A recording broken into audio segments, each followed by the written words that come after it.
ne prenez pas le train à moins de ne pas avoir d'autre choix. C'est donc ce message auquel le public britannique est confronté cette semaine, alors que le Royaume est sur le point de connaître sa pire grève en 30 ans.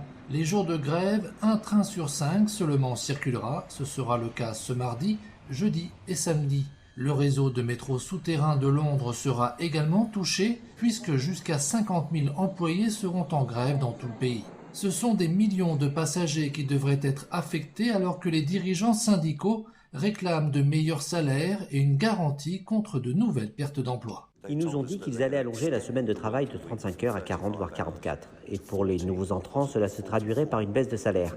Ils proposent donc en fait des réductions de salaire, pas une augmentation de salaire et un allongement du temps de travail dans les chemins de fer.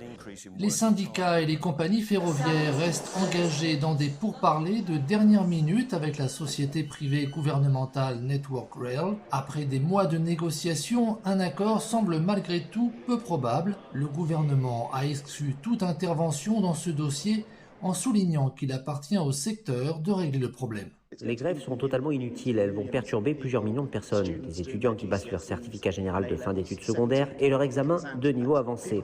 17 examens publics différents. Elles affectent les personnes qui doivent se rendre à l'hôpital pour y être opérées. Des interventions qui ont possiblement été reportées à cause du coronavirus. C'est désastreux et ce n'est pas une façon de se comporter dans les transports ferroviaires.